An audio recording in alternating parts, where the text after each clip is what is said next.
هر پوچوی در تاریخ گذشته است. قسم به خدا تاریخ یا ورق بگردونه زنای صالحه به هم درجه رسونده شد. امیر تیمور کورگانی نیمی دنیا را گرفته بود.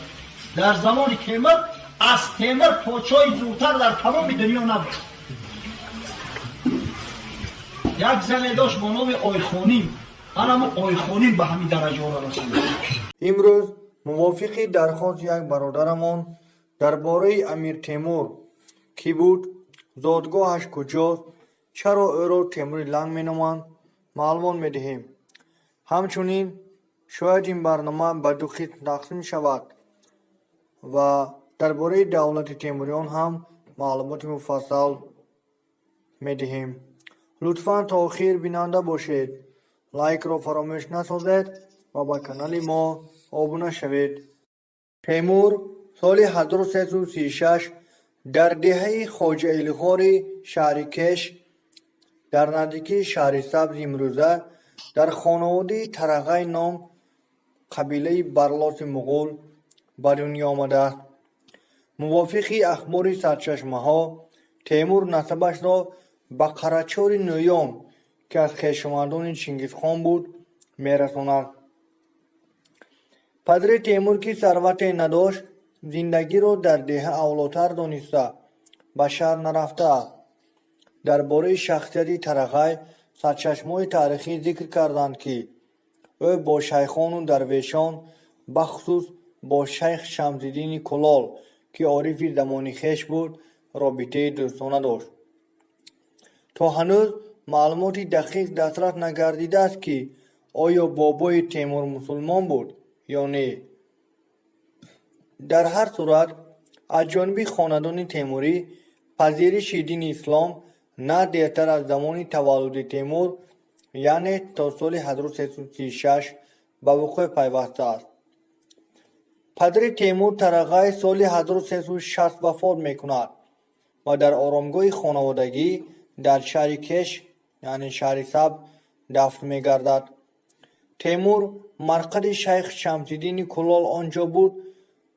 آرامگاه با حشمت ساخته باقی مانده های جسدی پدر خویش را به این آرامگاه انتقال میدهد تا آیندگان به شرافت مزار شیخ شمس‌الدین کلال آرامگاه پدر او را نیز مقدس دانسته زیارت کنند. تیمور از زمان جوانی به دزدی و راهزنی مشهور گردیده به دزدی گوسفندان گاوها از گله های همسایگان شغل می‌بردد. او مالهای دزد را به خانه ورده یک قسم آن را ضیافت می‌آورد و بقیه آن را بین همسایه‌ها و جوانان تقسیم می‌کرد. همین طریق شماره طرفداران او تا رفت زیاد شده تا به 300 تن رسید. تیمور در این دوره گاه به این خان مغول و گاه به آن خان مغول خدمت کرده اساساً به دزدی و راهزنی مشغول بود. او 10 سال همین طور از یک جانب به جانب دیگر حاکم با دسته نظامیت می جنگید. سال 1361 تیمور علکی همچون فرمانده نامی دسته کلان مسلحی از جمله اعضایان قبیله های برلاسا و قبیله های دیگر تشکیل کرده معلوم بود. تیمور به خدمت خان مغولستان تغلق تیمور داخل شده به او در اشغال سمرقند یاری رساند.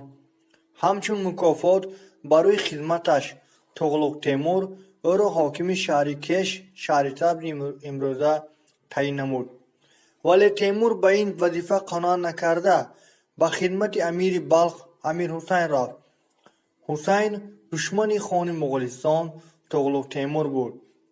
حسین و تیمور قواهای نظامیشان را یکجای نموده بر ضد تغلق تیمور جنگ کردند ولی شکست خوردند. بعد تیاری همه طرفه با تیمور و حسین میسر شد که ماورنهر را از دست تغلق تیمور کشیده گیرند ولی سال آینده از مغول ها باز هم شکست خورده مجبور شدند که به بلخ فرار کنند. همان سال در یکی از محاربه ها تیمور از پایش تیر میخورد و از همین وقت سر کرده او نامی تیمور لنگ را میگیرد. به سر حاکمیت آمدن تیمور حسین و تیمور با راه فریب و نیرنگ از بلخ به سمرقند می آیند. همین طور با فریب و نیرنگ رهبران شورشی سربداران را دستگیر و قتل کردند. تیمور و حسین در سرزمین مورونه حکمران شدند، ولی امیر حسین در مقام اول بود. به چنین مرتبه تیمور راضی شده نمی توانید. برای همین هم او لحظه موافق میکرد تا که حاکم یگانه مورونه شود. دیر نگذشته برای حاکمیت در بین آنها ضدیت به عمل آمد و آن به زدخورد مسلحانه مبدل گردید. سال 1370 تیمور در یک از زدخوردها عسکران حسین را تارمار کرده خود او را اسیر گرفت و بعد او را به قتل رسانیده خود را امیر مورنهر اعلان کرد. همین طور دولت تیمور به وجود آمد.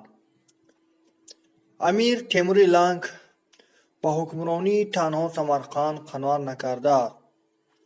ضبطکاری های تیمور. او سال 1372 با پایان دریاهای امو و سردریا به خوارزم لشکر کشید.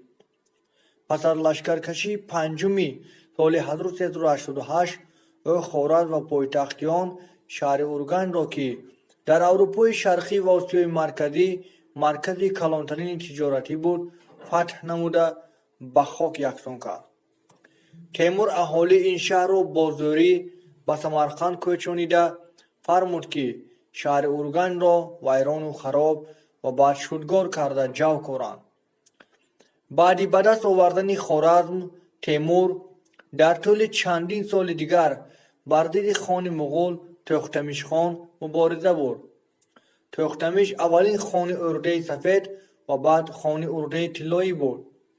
در نتیجه سه لشکرکشی سالهای 1389 1391 و 1395 تیمور نهایت ارده طلایی را تارمار کرد. تابستان سال 1395 از جنوب به سرزمین روسیه حمله درآمده تا شهر یلتس رسیده به شهر مسکو هم تهدید کرد، ولی او را از رای تنها خبر نارامی آسیای مرکزی برگرداند. در سالهای 80 و 90 عصر 14 تیمور به ایران، بین النهرین و دولت‌های دیگر هم لشکر کشید. او توانست اول خراسان، افغانستان و قفقاز را ضبط نموده بعد هندوستان را هم اشغال نماید. در رفت این لشکرکشی‌هایش تیمور اساساً شهر دهلی هندوستان را بسیار هم غارت کرده. در آغاز عصر 15 بین النهرین هم به تیمور تسلیم شد. پس از این لشکرکشی خود را در سمت سوریه و آسیای خرد دوام داده.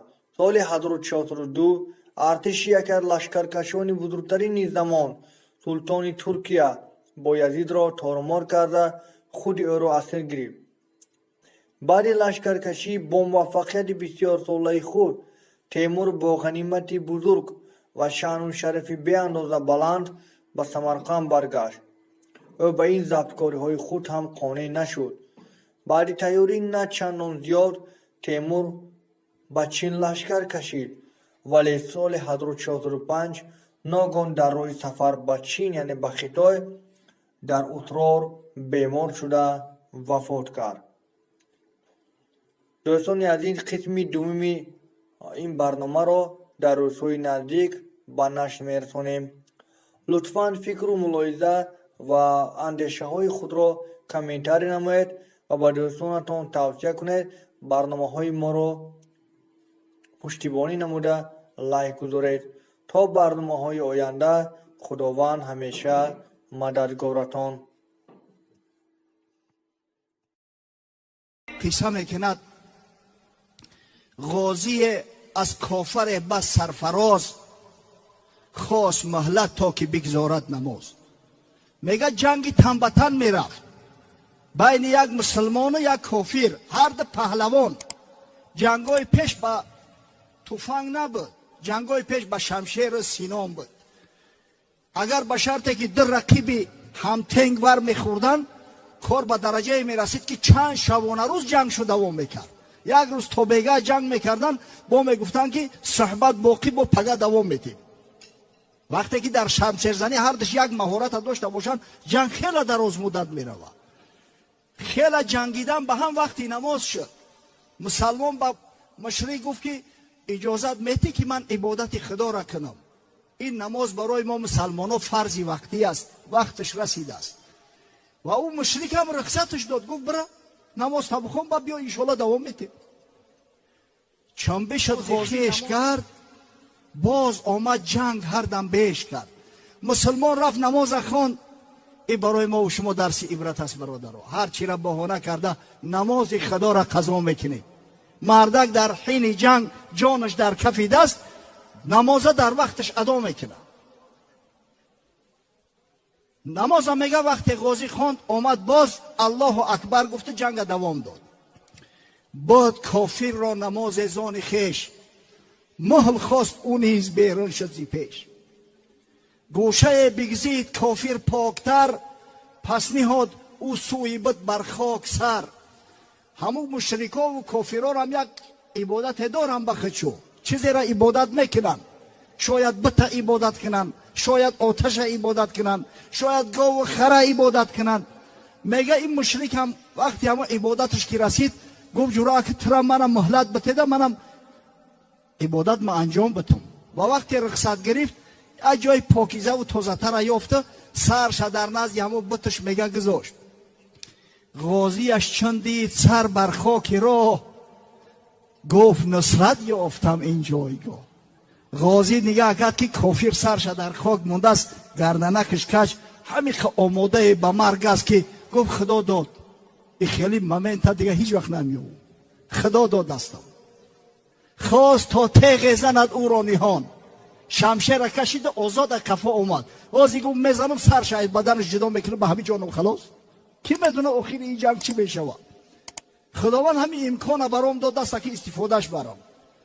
خواست تا تیغ زند بر وی نهان، هاتفش آواز داد از آسمان.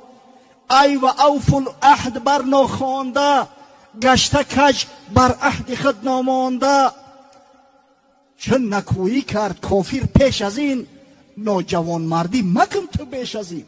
همین او قصدی ضربه زدن داشت که یک صدای میگه از آسمان آمد در گوشش که ناشگرید شود توار غازی را که تو مسلمانی مگر سخن پروردگار و امر پروردگار را فراموش کردی. و اوفو بالعهد این العهد کان مسئولا. با عهد و وفاداری کنه ای بنده های خدا. فردا روز قیامت از این عهد و پیمان شما پرسیده می شوه. او وقتی که یک کافر جوان مردی کرد، در قولش استوار ایستاد، تو چرا نامردی میکنی؟ ناجوان مردی مکن تو بیش از این. او نکویی کرده تو بد میکنی، با کسان آن کن که با خود میکنی. ای مسلمان نامسلم آمدی، در وفا از کافر کم آمدی. حیفی مسلمانیت گفت، نخواد در عهد وفاداری تو قد یک کافر نباشی. همون کافر وفا کرد، تو میخواهی که عهد بشکنی. رفت غازی زین سخن از جای خیش، در عرق گم دید سر تا پای خیش. بیچاره غازی را لرزه گرفت. وقتی صدا را ای عثمان شنید، تلخش کف دیگه در لرزه و در گریه افتاد. کافرش چندید حیران مانده، تیغ اندر دست گریان مانده. گفت گریان از چی؟ کافر گشت نگاه کرد که در بالای سرش مسلمان با شمشیری برهنه ایستاده است، گریه داره. گفت گریان از چی؟ برگفت راست که این زمان کردند از من بازخواست، بے وفا گفتند از بحری تو هم، این چنین نالان من از قهری تو هم. گفت خانه سوخته برای تو گریه میکنم، از روی تو بدبخت خداوند متعال بے وفام گفت به عهدت وفا نمیکنی، تنبیه و مذمتم کرد. گوش کرد این قصه کافر آشکار، نعره زد بعد از آن بگریست زار.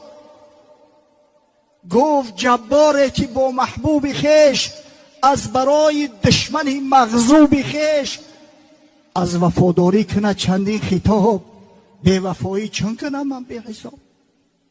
پروردگاره که گفت به یک محبوب خودش، به یک غازی راه خدا، به خاطر یک کافر اینقدر عتاب میکند، اینقدر سختگیری میکند، مرگ من که بندگی خدا را دعوا کنم و عبادت خدا را نکنم، در پیش بت‌ها سجده کنم، عرضه کن اسلام تا دین آورم، شرک سوزم شرع آیین